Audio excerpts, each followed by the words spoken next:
Good day mga kabakal, panibagong video po ulit para sa mga baguhan na hindi pa marunong maglinis ng 1911 pistol kagaya po nito, TAC Ultra FS, high capacity. Ito rin po yung issued firearms ko. So ituturo ko po kung paano ako naglilinis ng 1911 na busing type mga kabakal. Take note po, busing type po itong 1911 na TAC Ultra. So, unang-una mga kabakal, ang kailangan po natin dito is yung ito po yung ginagamit kong panglinis, no? Yung WD-40 na oil.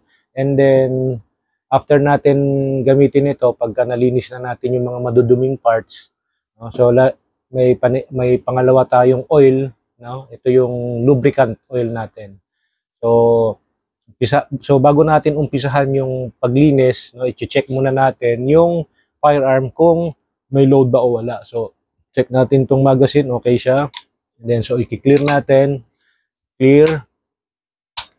So unang gagawin natin, paghihiwalay natin yung upper tsaka yung lower. So para mapaghiwalay natin tong upper and lower, kailangan natin tanggalin itong slide stop niya. So pagtanggal na itong slide stop, meron yan dito mga kabakal na parang maliit at kanal. So ito yung malaking kanal, and then meron din siya ditong parang maliit, no? So itong maliit na kanal na ito mga kabakal, itatapat natin dito sa may pinakadulo ng slide stop. So ito yung slide stop, itatapat natin itong maliit na kanal dito sa pinakadulo na to ng slide stop natin, no? Para matanggal natin tong slide stop. Okay, so gawin natin, hihilain lang natin yan. So tatapat natin.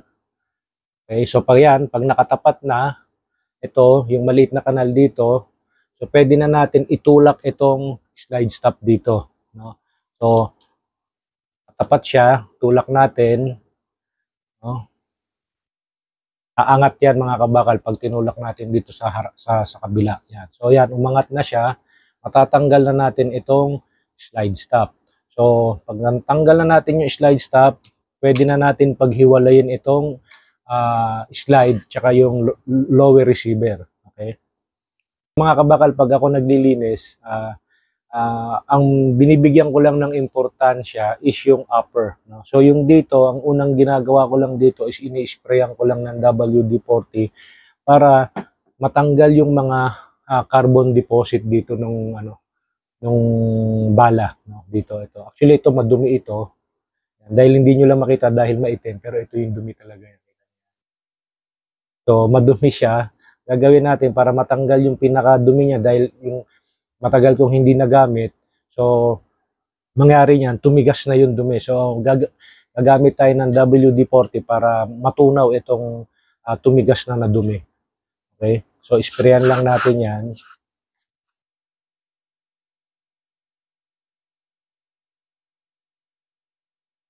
Pagka na-sprayan natin, hayaan lang muna natin siya para medyo tunawin ng WD-40 yung mga carbon deposit. And then, habang iniwan natin, babaklasin po na rin po natin itong slide niya, yung upper receiver niya. Okay? So, unang gagawin natin dito mga kabakal is tatanggalin natin yung barrel. Okay, sa pagtanggal ng barrel, ito po yung recoil spring bushing. Ito po yung recoil spring bushing. Ipi-press down nyo lang po yan, and then pagka na-press down nyo yan, itong bushing po na barrel bushing, which is ito yung barrel bushing, i-turn nyo po siya ng pakaliwa. Okay. So ingatan nyo lang dahil pagka dumulas po ito, pwede pong tumalsik itong bushing ng recoil spring. So, iikot nyo yan pakaliwa.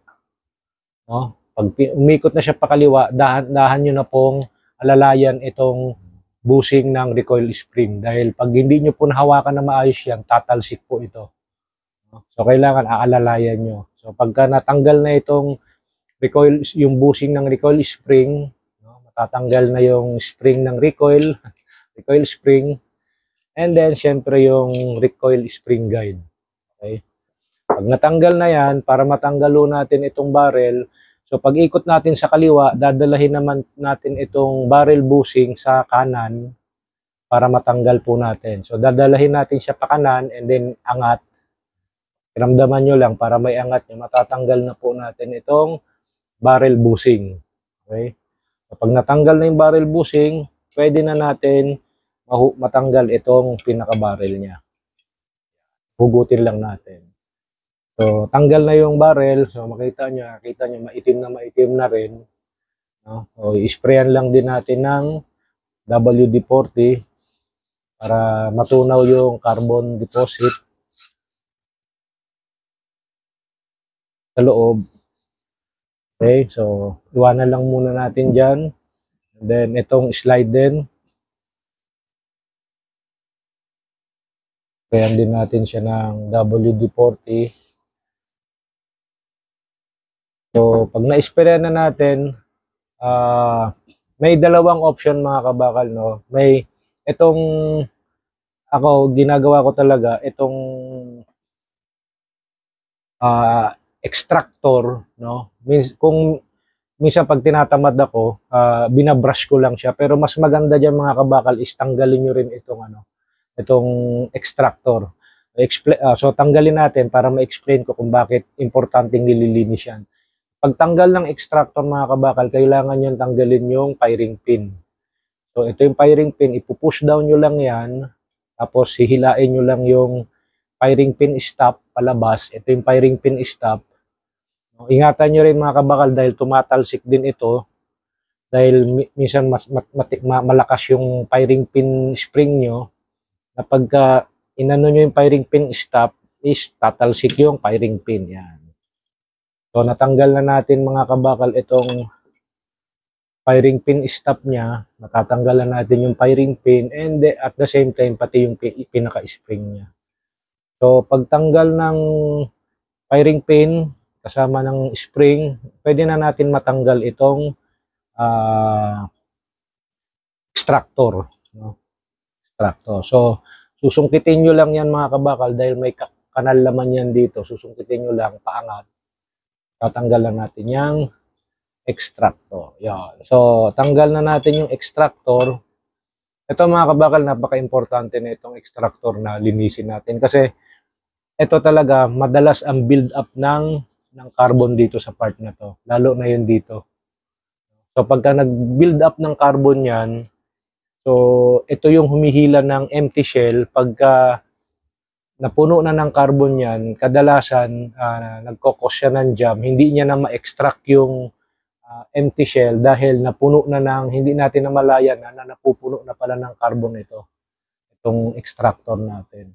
So, sprayan din natin ng cleaning oil natin. Yan. Hintayin lang natin siyang matunaw ng konti. No? So, set aside lang muna natin. So, mga kabakal, meron din ako rito na cotton buds para malinisan natin yung mga butas na to. Yung butas ng firing pin which is ito, and then yung sa butas ng extractor. So, yan natin lang siya ng langis ng konti. Ano lang natin ng cotton buds dahil medyo malalim ito. Kita nyo yung dumi na yan, no? Lalo na rito mga kabakal yan. Dito. Ito, napakadumi rito. Dahil dito talaga nag-ano yung carbon deposit ng bala. Kita nyo yan. Hanggang doon sa dulo. Pwede nyo ilusot dito, tapos hilain nyo lang siya rito sa kabila.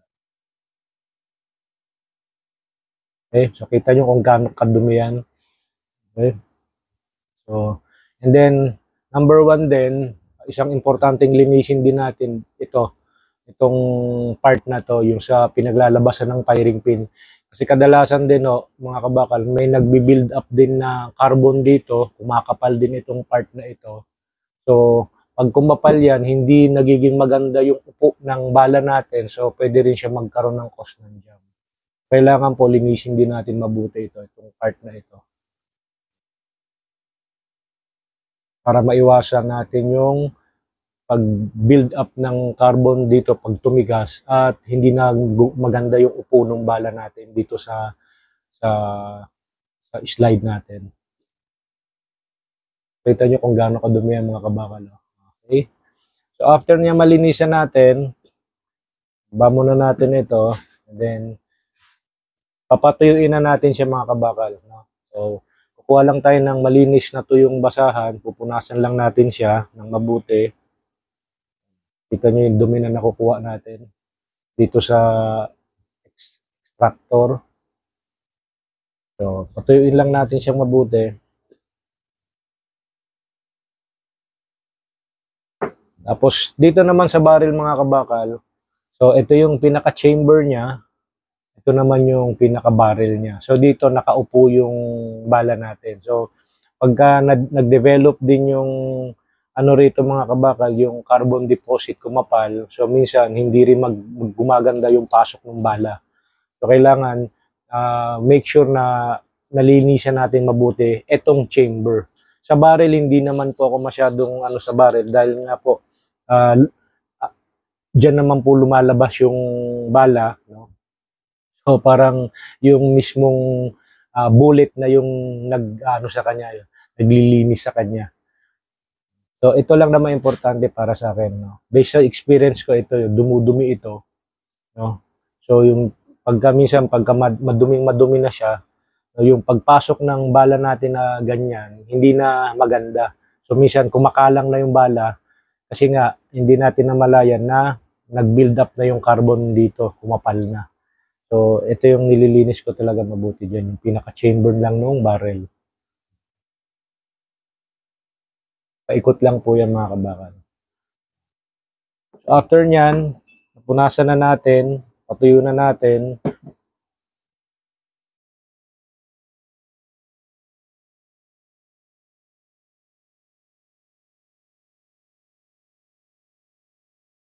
So okay mga kabakal, napunasan na natin itong nilinis natin na parts ng pistol natin. So gagawin natin ngayon mga kabakal is ibabalik na natin.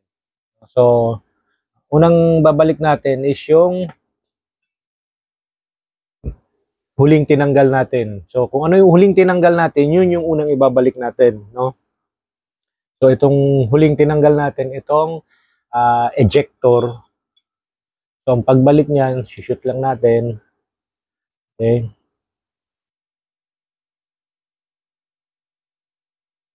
So pagbalik niyan mga kabakal, itong guide na to, yan yung kanal na yan, itatapat lang natin dito sa pinaka-kanal na to. Makita nyo. Okay? Yan. So itong kanal, itatapat lang natin dito. Okay? So press down lang natin, tulak lang natin yan. Yan. Okay?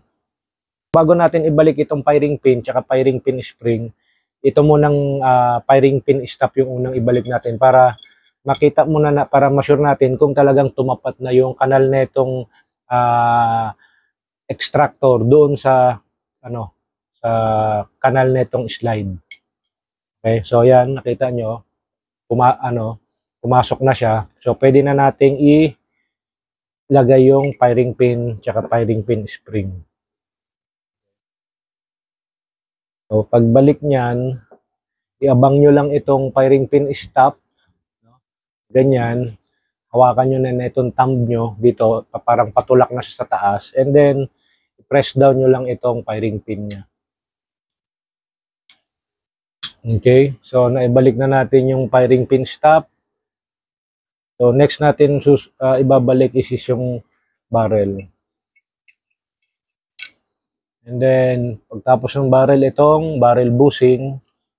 So, dito muna natin itapat sa right side. And then, bababa, may kanal din yan mga kabakal para pakiramdaman nyo lang. Pag ganyan, sobra yan. So, ganito lang dapat. Yan. I-turn nyo lang siya pakaliwa. Yan. Pag bumaba na yan, ibig sabihin pumasok na yung pinaka-lock niya. And then, gagawin natin, dadalayin muna natin siya ron sa pinaka-left. No? Pag nadala natin sa left, sunod na natin tong recoil spring guide. Then yung spring, okay, spring. After nung spring is yung bushing na ng recoil spring guide. So press down lang natin yan. Okay? So, gamitan ulit natin ng tools. Press down lang natin and then i-turn lang natin yung barrel bushing, kanan ulit. Okay? So para mag-lock, itatapat nyo lang ito dito. Okay? Yan. So, okay na siya. So, buo na yung upper natin. So, bago natin ibalik dito, ako ang ginagawa ko mga kabakal is lalagyan na natin ng lubricating oil yung lahat ng moving parts. No? So, ito yung mga moving parts. So, dito nagkakaroon ng contact yung upper. So, dito nilalagyan ko ng langis yan.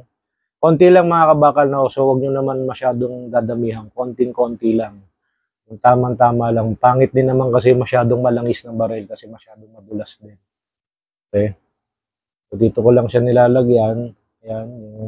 Yung pinakakanal niya na yan. Nakalat na naman din kasi mga kabakal kaya pa drop-drop lang ako ng konti. Kung sa tingin nyo yung may contact yung slide, yung sa taas, yung upper. So, dito. Ganun din dito sa kabila. Lagyan din natin. Dito kumukontak yung lower receiver natin. Yan. So, patak-patakan nyo lang. Dahil pag kinabit natin yan, kakalat din naman po siya. Okay? So, okay na. Nalagyan na natin ng lubricating oil. So, mga kabakal, bago natin ibalik itong upper dito sa lower, kailangan siguraduhin natin yung barrel link natin is nakalabas. Yan. Ito yung barrel link. Yan, itong bilog na ito. Kung makikita nyo yung ginagalaw ko na yan. So, dito kailangan nakalock yung firing pin stop. Nakapasok yan dito. So, kung ito, nakatago naman siya sa loob, hindi natin may babalik na maayos. So, kailangan nakalabas yan. Nakalabas natin. Okay? So, pag nakalabas siya, balik na natin yung lower. So, itatapat din natin ulit yung maliit na kanal dito. Bipin natin yung barrel link. Okay. So, babalik natin yung firing pin stop.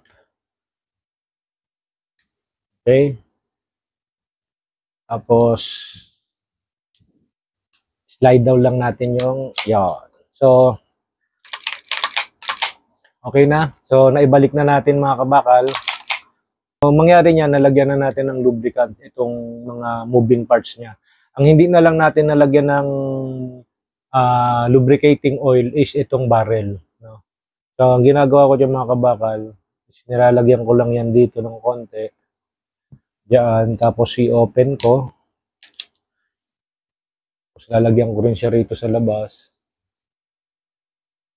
Diyan lang sa dulo. Dahil kakalat naman siya mga kabakal eh. Kasa-kasa lang natin. Yan. So, mapakinggan nyo, gumanda na yung laro niya. Okay? So, mga kabakal, dyan na po ulit magtatapos sa aking iksing video about sa paano maglinis ng 1911 pistol. Sana po mga kabakal, nakatulong itong video na to, lalong-lalo na rin sa mga baguhang shooting enthusiast. Sa susunod pong video, may we have a good day. God bless and syempre mabuhay po tayo lahat. Salamat po.